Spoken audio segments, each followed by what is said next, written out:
Your air conditioner might be the most expensive machine in your house, and every summer it manufactures something that's already sitting free 6 feet under your own lawn.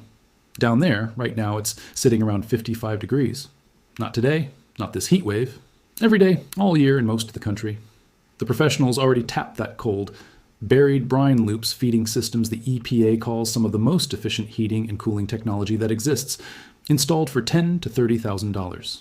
This weekend, for about $60, a used drum, a bag of calcium chloride, and a shovel build the backyard version. A buried salt brine tank that can feed ground temperature cold into one room of your house for hours at a stretch, with your compressor switched off. Not a replacement. A hand-me-down, hour by hour, and you don't have to take my word for it. Your own thermometer keeps score. And here's the part that's genuinely strange. Nothing this cheap, this provable, has ever shown up on a store shelf. The reason isn't a ban. It's something a little more boring and a lot more interesting. Pull up last July's power bill and look for the line that isn't actually printed anywhere. Your air conditioner's real share of it. Cooling alone eats close to a fifth of the electricity used in the average American home, and once you fold in heating too, climate control swallows something like half of a typical household's total energy use. In hot states, that shows up as summer bills running $200, $400, sometimes $600, and the compressor is almost always the reason why. Here's the strange arrangement nobody talks about. You bought that machine once, but the day it got plugged in, the meter started running, and it hasn't stopped since. Every July, you pay again. Every August, again. You don't own your cool air so much as rent it, 1 month at a time, for as long as you live in that house. That's not really an appliance. That's a subscription with a compressor attached. And here's what should bother you a little. You're paying that rent while standing directly on top of the one thing summer heat can't touch. About 6 feet down, soil temperature settles into a near constant band. Roughly the mid-50s across much of the country, warmer in the deep south, cooler up north, but stable either way. That number barely moves whether it's a mild June or the worst heat wave in a decade. It's a reservoir of mild cold running under your whole street, and odds are your house has never taken a single sip from it. Which raises the obvious question. If something this cheap can pull free cold for a decade, why isn't it sold anywhere? By the end of this, you'll have the honest answer. Here's exactly what you're building. Take a sealed 55-gallon drum, food grade only, something that carried syrup, juice, or soap, never a chemical drum no matter how clean it looks.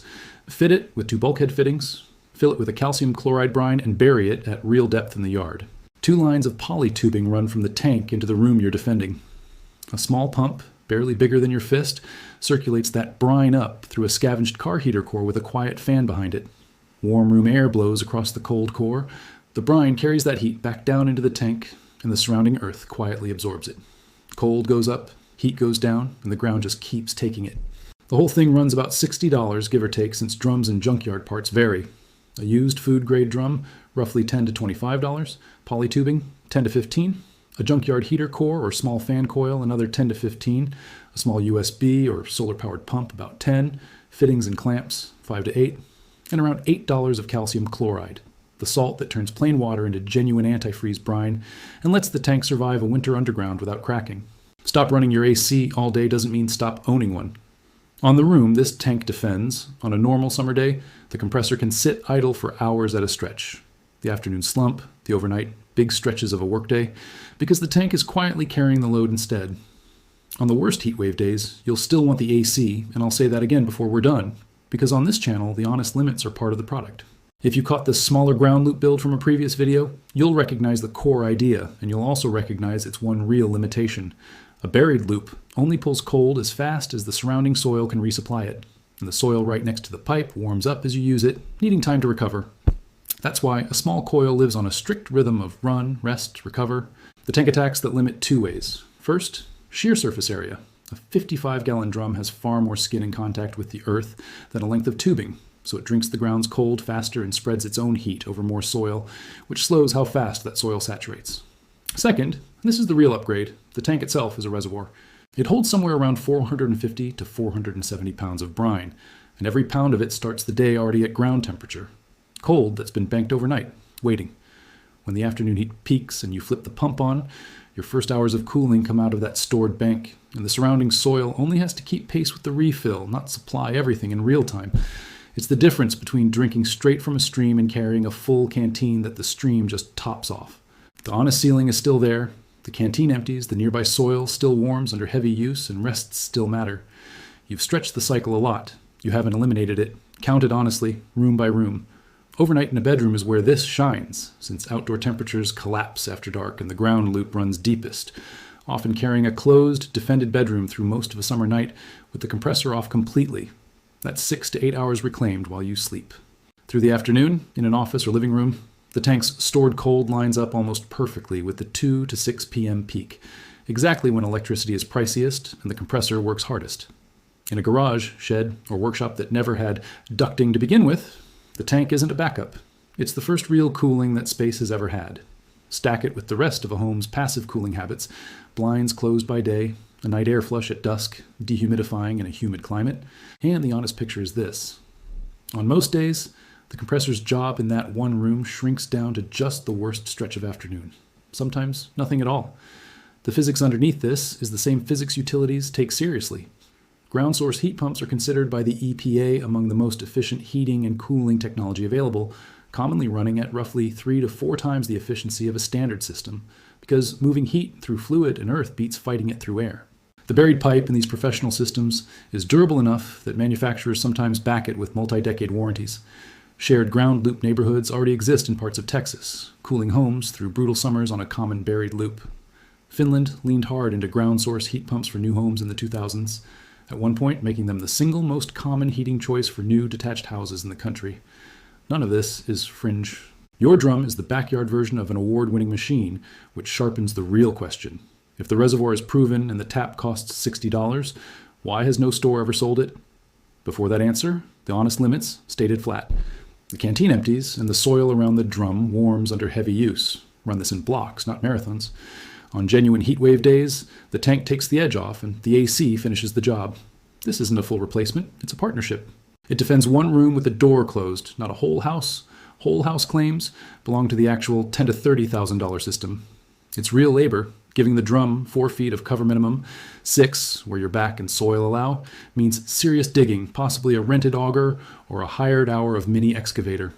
And before any shovel touches ground, call 811. It's free and national, and it tells you where gas, power, water, and fiber lines actually run, often shallower than people expect. Don't skip it.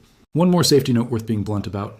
Any hole deeper than about 4 feet carries a real risk of the walls collapsing inward, especially in loose or sandy soil, so slope the sides as you dig.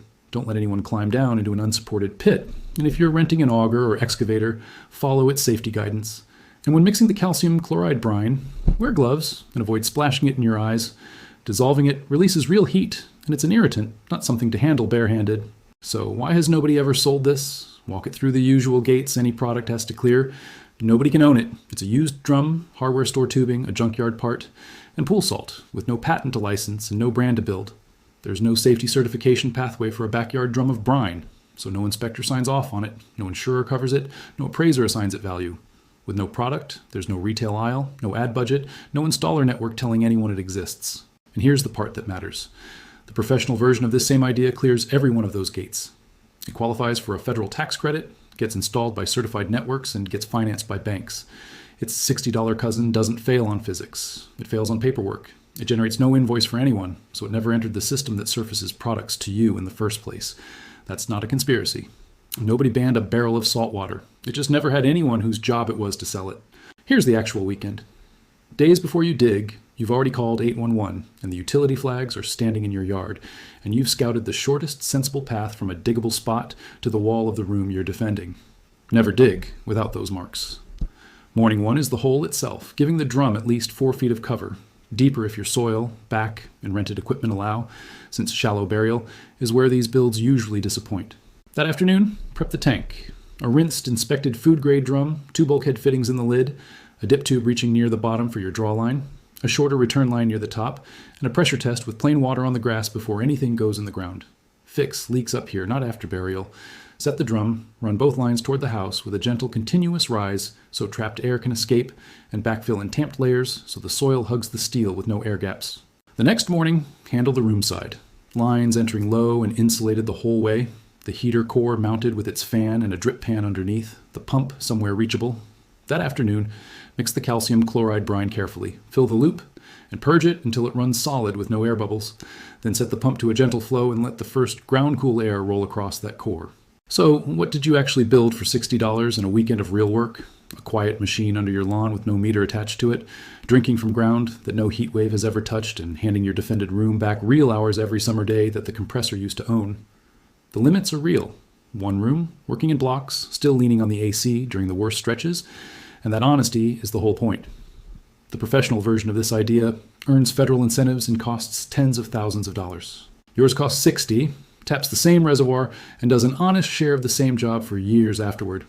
The cold was never hidden and never banned. It just never had an invoice attached to it.